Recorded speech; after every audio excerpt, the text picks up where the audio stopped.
Hanqinni kun hojii wal'aansa baqaqsanii yaaluu irratti rakkoo attamii uume jechuun hospitaala Minilikitti ispeeshaalistii qaama hadoochuu yookaan anesteeziyoolojistii kan ta'an Dr. Boonsaa Haabuluu dubbiseera.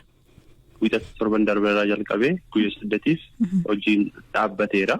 Hojiin amma hojjetamaa jiru hojii yaada ariifachiisaa emergency kan jedhamu qofadha malee inni hojiin idilee ammaan kana dhaabbatee jira guyyaa 8. Kanaaf sarjarii yookiin immoo wal'aansa baqaqsanii hodhuu gosa kamiyyuu kennuudhaaf qorichi kun barbaachisaadha jechuudha. Ammaan kanatti qorichi kun yaala baqaqsanii hodhuu kamiyyuu yeroo jalqabnu baay'ee barbaachisaa kan ta'ee fi isa malee almost hojjechuun ni rakkisa. Alternative kan biraa qoricha bakka isaa bu'uu kan danda'u qorichi ta'ee jiraachuus garuu guutummaa guutuutti hojii isa kanaa raawwachuu waan hin dandeenyeef yaala baqaqsanii hodhuu kamiyyuu keessaayyuu yeroo guyyaan qabamee fi gaafa akkasii si hojjetama kan jedhamu sana hojjechuun baay'ee rakkisaa ta'ee jira. Innumti amma emergensiif immoo qorichoota baay'ee muraasatu hunnuufee isa emergensiif dubartoota ulfaa warra baqaqsanii hodhuutiin ta'anii fi balaa adda addaatiin warra baqaqsanii hodhuun isaan barbaachisuuf qofa qoricha baay'ee muraasatu jira. Ammaatti oduun ni dhufa jedhamus hin jiru waan ta'eef ammaan kana irratti hojiin hundumtuu dhaabbatee jira. Qorichi kun dhabamuutiin namni miidhame namni lubbuun darbee jira kan isin beektan.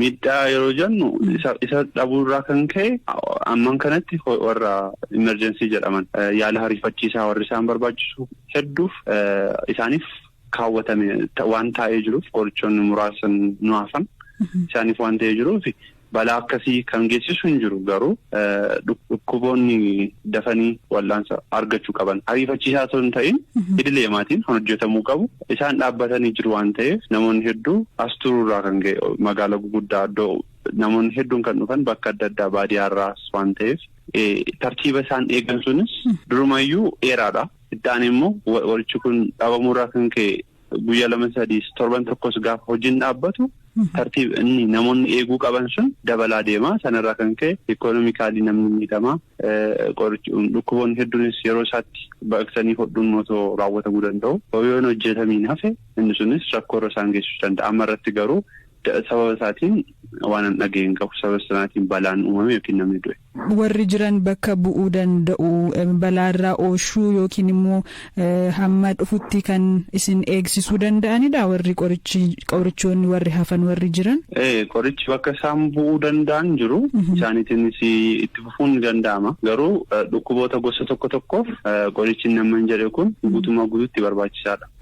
Tajaajila dhiyeessii qorichaa Itoophiyaatti Daayirktara sabquunnamtii kan ta'an obbo Awwal Hasan hanqinni qoricha kanaa sababa maaliin mudatee deebisanii argachuufis maaltu hojjetamaa jira jechuun gaafanneerra. ኢፒኤል ሊስታችን ውስጥ ካስቀመጥናቸው 12 በላይ ናቸው። qorichoota qaama hadoochan yookiin anesteeziyaa tarree bittaa keessa jiran 12 keessaa tokko qofaarrattidha hanqinni kan mudate. Dhiyeessiin qorichaa yeroo kamiyyuu akka uumamu kan godhu tokko rakkoo dursanii tilmaamuu dhabuudha. Baay'inaan bitamee fayyadamni isaa immoo dabaluu danda'a. Qorichooti anesteeziyaa yookiin qaama hadoochan immoo biyya alaatii waan dhufaniif cancalli bittaa qorichoota kunneen irratti rakkoon boodatti hirkifachuu uumamuu mala. Dhimma kana furuuf atattamaan biyyoota ollaa irraallee oomisha kana geejiba qilleensaan torbee kana keessa galchuu fi hanqina uumame sirreessuuf ministeera fayyaa fi qaamota dhimmi ilaallatu wajjin hojjetamaa jira.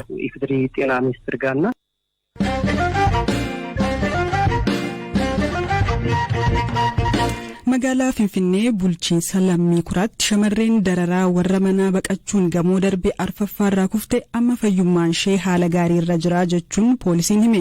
Poolisiin magaalaa Finfinnee namni shamarree kana mana isaatti galchee hojjechiifataa ture kan daa'imatti hiraarsaa turuun himatame yeroo ammaa gaaddisa seeraa jala jira jechuun himeera.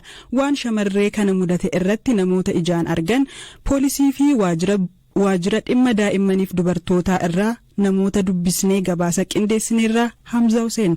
Dhalli namaa uumama sirna tokko uummatee waliin jiraatu yoo ta'u sammuu isaatiin yaadee wal deggeree waliin jiraachuun bineensota kaan irra fooyyee qaba. Haa ta'u malee yeroo baay'ee seerri uumaa cabee inni humna qabu isa humna hin qabne inni aangoo qabu isa aangoo hin qabne inni maallaqa qabu isa hiyyeessa yookiin harka qalleessa raarsuun ni mul'ata. Kanneen yakka kanaa raawwatan keessaa tokko maatii hojjettoota fidanii mana keessatti hojjechiifatanidha. Keessattuu magaalota keessatti hojjettoonni manaa dararaa garaagaraatu irra ga'a. Wayita abdii kutatan lubbuu isaanii baasuuf murteessu. Taateen tibbana magaalaa Finfinnee Finfinnee keessatti raawwate gama kanaan haalli jiru yaaddessaa ta'uu mul'isa. Kutaa magaalaa Lammii Kuraa jedhamu keessa kondominiyeemii jiru tokko keessatti namichi daa'ima shamaraa mana isaatti hojjechiifatu reebichaan erga hiraarsee booda daa'imattiin umuriin ishee ganna 13 ta'ee gamoo darbii afuraffaarraa of darbite. Taateen kun akka lakkoofsa Itoophiyaa eebla 21 2014 kondominiyeemii Samiit jedhamu keessatti mudachuu namoonni ijaan argan poolisiif waajjira dhimma dubartootaaf daa'immaniitti himan. Akka isaan jedhanitti guyyaa sana namni kun daa'imattii yeroo dheeraaf reebaa ture. Erga isheen of wallaalte booda bishaan itti facaasee dammaqse. Isheenis ammas reebamuura jettee gamoorraa of darbite.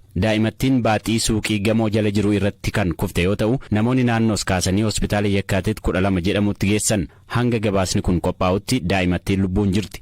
Daa'imni kun osoo akka baaxii suuqii irratti kufte kallattiin lafatti kufteetti ta'ee lubbuun ka haftu miti jedhan kanneen yeroo ijaan argan. Daa'imattiin erga gara mana nama kanaa dhuftee amma waggaa 3 ta'eera. Umuriin ishee amma waggaa 13. Kanaafuu umuriin ishee waggaa 10tti mana kanatti galte jechuudha. Dubbii himaan poolisii magaalaa Finfinnee Komaander Marqos Taaddasa akka lakkoofsa Itoophiyaa caamsaa 5 2014 BBC'tti akka himanitti namichi akka kana daa'imattii irratti raawwate to'atameera jedhan. Bulchiinsa Lammii Kuraatti itti gaafatamtuun dhimma daa'immaniif dubartootaa aanaa 5 aadde Lalisee Bilaattaa Dabalaa garuu namichi wabiin akka gadhiifame odeeffachuu BBC'tti himte. Jiraattonni kondominiyeemii Samiit 2 namni daa'ima kana reebuun shakkame hidhaa guyyootaan booda gadhiifamee dallaa keessatti mul'achuu BBC'tti himaniiru. Aadde Lalisee Bilaattaa Dabalaa daa'ima Burtukaan jedhamtu kana balaan kun mudachuu duras shamarreen ganna 12 achuma naannawa amma badiin dhaqqabetti reebichaa fi dhamaatiin itti hammaannaan foddaan yeroo utaaluuf jettu qabannee poolisiif kennine jechuun dubbatan. Komaander Marqos Taaddasa namichi daa'imattii reebee karaa haadha isheetiin shamarree kanaaf fira ta'uu fi magaalaa naannoorraa akka fidan himan.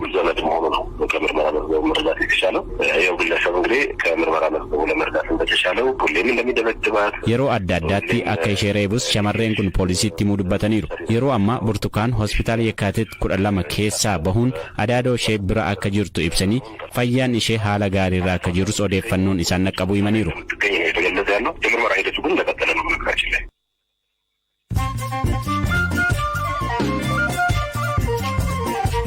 Odeessaalee gaggabaabotan darbaa dhaabonni gargaarsaa Oxfam fi Save the Children biyyoota Afrikaa bahaa hongeen miidhaman keessatti namni tokko garaagarummaa sakandii 48 balaa beelaan du'aaf saaxilamaa jedhan.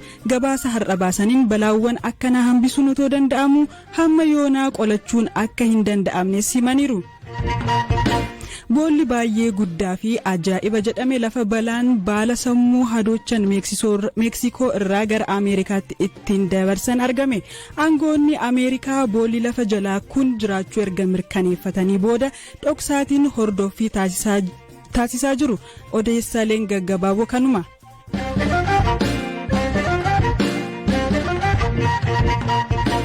Hayyuun aadaa fi seenaa Oromoo obbo Sintaayyoo Tolaa gaafa wiixataa akka lakkoofsa Itoophiyaa caamsaa 8 bara 2014 du'aan boqachuu hordofee dhaabbilee fi namoonni gadda isaanii ibsaa jiru.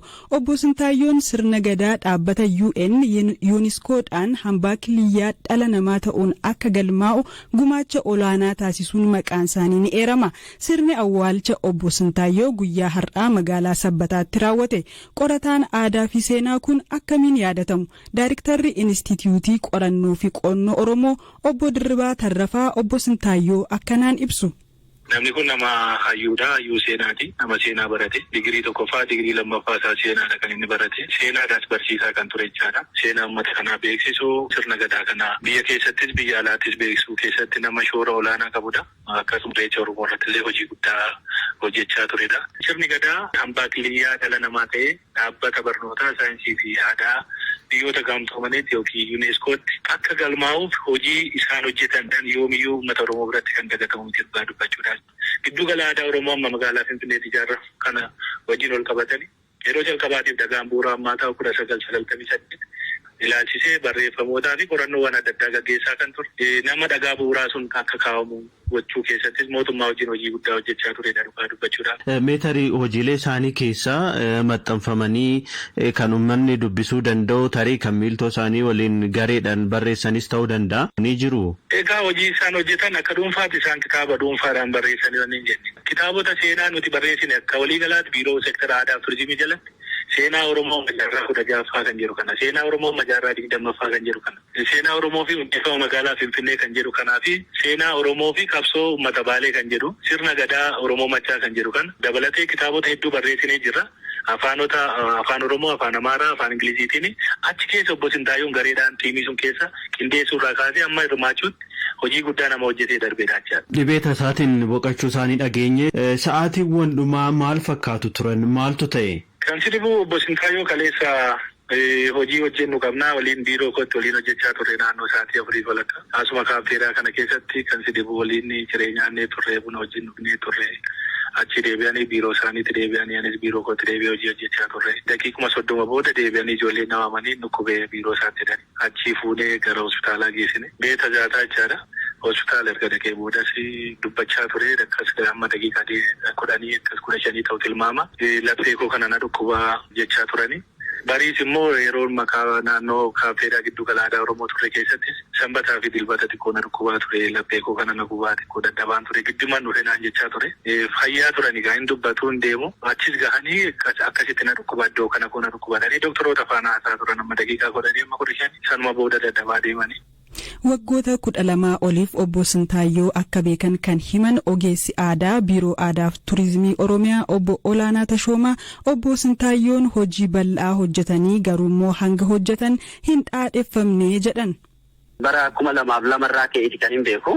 Akka lakkoofsa Habashaatti jechaadha. Hundeen bu'uura misooma aadaa Oromoo har'aa kun obbo Sintaayyoo Tolaa ta'uu isaaniiti. Keessattuu yuuniskoon sirna gadaa akka galmeessuuf yeroo jalqabaatiif waggaa 16 dura nama yaada dhiyeessanii bara 2009 gadaan akka yuuniskootti galmaahuuf nama shoora guddaa taphatanidha jechaadha. Paarkiiwwan gaarreen Baalee iddoon seenaan duraa Malkaa Qunxurreedha. Roolchi Soofumar Dirreen Sheek Huseenis kaadhimummaadhaan hamba addunyaa ta'anii yuuniskootti akka galmaa'aniif nama yeroo jalqabaatiif sanada kaadhimeessummaa hojjetanii yuuniskoodhaaf dhiyeessan keessaa ogeessota warra jalqabaati. Barnoota sirni gadaa kaarikulamii ta'ee kutaa 1 hanga 8tti akka kennamuuf yaada ka'umsaa mootummaadhaaf dhiyeessuu keessatti obbo Sintaayyoon nama shoora guddaa taphatanidha. Hundeeffama manneen murtii aadaa Oromoo mana murtii aadaa kana kan yeroo darbe caffeen labsiidhaan labsee yeroo ammaa kana bakkeewwan hedduutti hundaa'aa jiran kanaaf obbo Sintaayyoo wajjiniin taanee yaada ka'umsaa ammas mootummaadhaaf dhiyeessinee turre.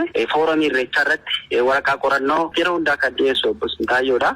Iddoon seenaa qabeessi Calanqoon Aanoleen kun lafa qabatanii akka ijaaramaniif yaadni obbo Sintaayyoon mootummaadhaaf dhiyeessan fudhatama argate. Har'aa bakkeewwan seenaa kun misoomanii argamu jechaadha. Dhaggeeffattoota keenya sagantaa keenya har'aa asumaan raawwanne saganticha Hamzaa Huseen qopheessee ani immoo Firaa'ol Balaa isinii dhiyeessee gaaritti bula.